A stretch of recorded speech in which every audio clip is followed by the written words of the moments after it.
উচ্চ মাধ্যমিক fourth semester history বা ইতিহাসের লাস্ট মিনিট সাজেশন নিয়ে আজকের এই স্পেশাল ভিডিও।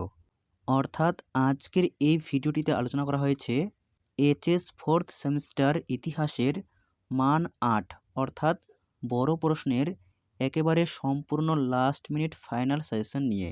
আজকের এই ভিডিওতে মাত্র 8টি প্রশ্ন রাখা হয়েছে, যে প্রশ্নগুলি তোমাকে রেডি করতেই হবে। তাই ভিডিওটি স্কিপ না করে প্রথম থেকে শেষ পর্যন্ত কন্টিনিউ দেখতে থাকো। ভিডিওটি ভালো লেগে থাকলে অবশ্যই একটি লাইক করে দিও, আর চ্যানেলে নতুন হয়ে থাকলে চ্যানেলটিকে সাবস্ক্রাইব করে রাখতে একেবারেই ভুলো না, পরবর্তী ভিডিওর আপডেট সবার আগে পাওয়ার জন্য। তাহলে শুরু করা যাক আজকের ভিডিওর মূল আলোচ্য বিষয়। Chapter wise suggestion mark 8, unit 4, যার নাম জাতীয়তাবাদ ও বিচ্ছিন্নতাবাদ। অর্থাৎ তোমাদের সিলেবাসে যে ইউনিট 4 রয়েছে সেই ইউনিট 4-এর অধীনে 4টি সাব ইউনিট রয়েছে, অর্থাৎ 4.1, 4.2, 4.3 এবং 4.4। এই ইউনিট 4-এর যে 4টি সাব ইউনিট রয়েছে এখান থেকে তোমাদের মান 8-এর প্রশ্ন আসবে। তবে পরীক্ষায় প্রশ্ন থাকবে 2টি, তোমাদের লিখতে হবে যে কোনো একটি। আর আজকের এই ভিডিওতে প্রত্যেকটি ইউনিট থেকে মাত্র 2 থেকে 3টি করে প্রশ্ন রাখা হয়েছে।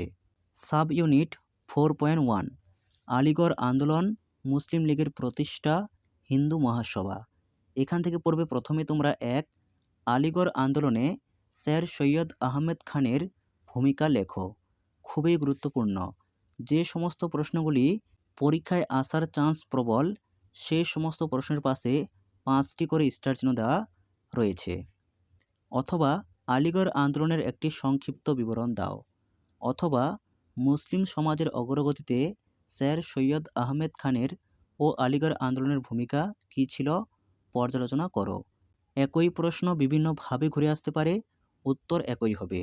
এক কথায় আলিগড় আন্দোলন এবং স্যার সৈয়দ আহমেদ খানের ভূমিকা খুব ভালো করে তোমাদের পড়তে হবে। আর এই ইউনিট থেকে এক্সট্রা পড়বে মুসলিম লীগ প্রতিষ্ঠার প্রেক্ষাপট ও এর কার্যকলাপ আলোচনা করো। এরপর 4.2, সংগঠিত জাতীয়তাবাদী রাজনীতির উত্থান প্রাক 1917 ও উত্তর 1917 খ্রিস্টাব্দ, প্রথম বিশ্বযুদ্ধ পর্যন্ত। এখান থেকে পড়বে তোমরা ভারতের জাতীয় কংগ্রেসের নরমপন্থীদের 1885 থেকে 1905 খ্রিস্টাব্দ পর্যন্ত কার্যকলাপ পর্যালোচনা করো এবং এদের ব্যর্থতার কারণগুলি উল্লেখ করো।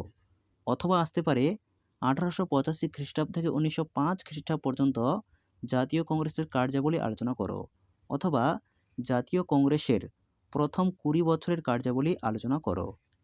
এরপর 2, ভারতীয় রাজনীতিতে চরমপন্থী মতবাদের উদ্ভবের কারণগুলি লেখো, অথবা ভারতের সংগ্রামশীল জাতীয়তাবাদের উদ্ভবের কারণগুলি বিশ্লেষণ করো, অথবা ভারতীয় জাতীয়তাবাদী রাজনীতিতে সংগ্রামশীল চেতনার উত্থানের কারণগুলি বিশ্লেষণ করো এবং ভারতীয় জাতীয় কংগ্রেসের অভ্যন্তরে নরমপন্থী ও চরমপন্থীদের মধ্যে আদর্শগত পার্থক্যগুলি লেখো।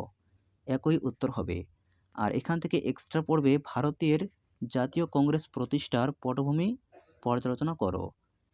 এরপর সাব ইউনিট 4.3, ভারতের উপর প্রথম বিশ্বযুদ্ধের প্রভাব।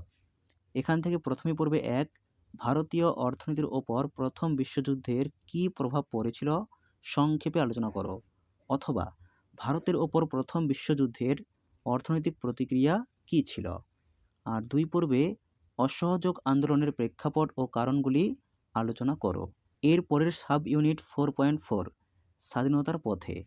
এখান থেকে পড়বে 1942 খ্রিস্টাব্দের ভারত ছাড়ো আন্দোলন সম্পর্কে একটি নিবন্ধ লেখো, অথবা ভারত ছাড়ো আন্দোলনের ঐতিহাসিক তাৎপর্য ব্যাখ্যা করো এবং এই আন্দোলনে মহিলাদের অংশগ্রহণ সম্পর্কে সংক্ষেপে আলোচনা করো।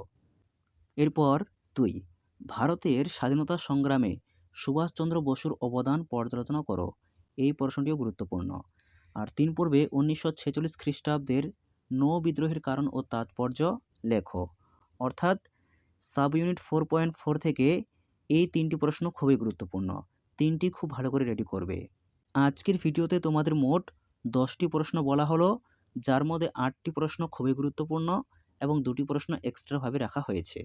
যেহেতু সামনেই পরীক্ষা, তাই এখন থেকে এই প্রশ্নগুলি সময় ধরে ধরে বারবার লেখা প্র্যাকটিস করো, আশা করি তুমি উপকৃত হবেই হবে।